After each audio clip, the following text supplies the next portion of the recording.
This is Anastasia Steele, so sweet, innocent, pure, just 21 years old, unsure of her place in the world, and a lover of English literature. This is Christian Grey, so smart, so rich, and so smoldering hot.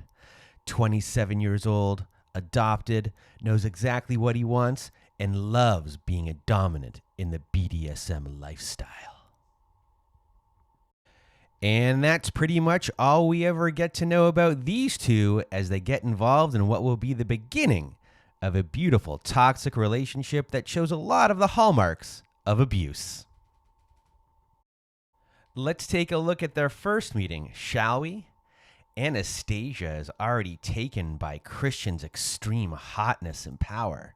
So when Mr. Grey tells her the truth about his personality, aka red flag number 1, Anastasia somewhat glosses over it, like she doesn't want to believe that someone so sexy and rich could be such a cold, heartless individual who doesn't take no for an answer, or as they say in French, non. So it seems the writer of this movie was a big fan of Twilight and has modeled our dear Anastasia after a 14-year-old girl with a combination of puppy love infatuation and newly found raging hormones. Anastasia has only known Christian Grey for 10 minutes, but the fire in her loins already burned deep inside her, and she needs to be watered down, just like she was in an old Backstreet Boys video. Quit playing games with my heart. But it seems the rain didn't do enough, and her fire still burns. As she can't get Christian off her mind, it's like their initial meeting was a heroin-like injection, and now it's running through Anastasia's veins. Here's another red flag coming our way. You gotta love jealousy. So is he your boyfriend? Who? The photographer. Jose? No? I saw the way he was smiling at you. And here's another red flag of Christian being super cocky. I find you intimidating. You should. Yeah. Not to mention high-handed. I'm used to getting my own way. And now here's Christian with his narcissist gaze, making Anastasia feel like the only woman in the world, yet he's rejecting her at the same time, knowing it will only cause her to want him more. I have to let you go. Goodbye, Mr. Grey. Also, I'd like to point out that they have only known each other here for 3 days. 3 days! It's crazy. And you full well know that Christian isn't going to leave Anastasia alone right here, as I smell a love bomb coming just to suck Anastasia right back into the world of Christian. He just loves keeping her on a string. Oh my god. These must be from Christian. But there's more. Christian's about to save the day to look like a hero. And here's Christian admitting to being a stalker, but don't worry. He just saved you, Anastasia, so you'll most likely forget that he was following you because he needs to control everything you're doing. And if that wasn't enough, get ready to be devalued and made to feel like you have an inferior intellect and are beneath him. My tastes are very singular. You wouldn't understand. But guess what, everyone? Anastasia will soon forget all that happened because she's about to go on a helicopter ride. Don't you just love helicopter rides, kids? Sure do. Love me like you do. Love, love, love me like you do.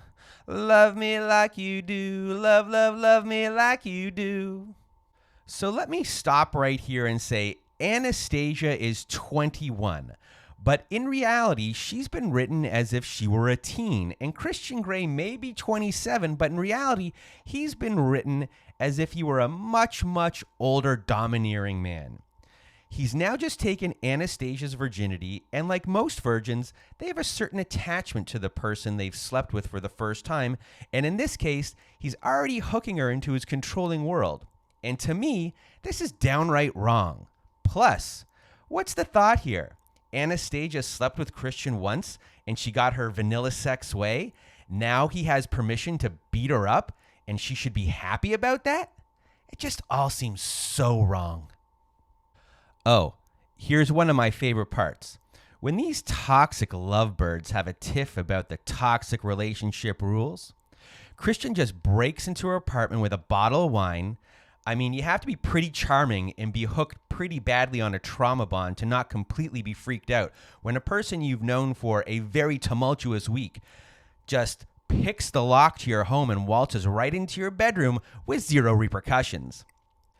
And then Christian sleeps with Anastasia again and leaves her on this broken-hearted string one more time.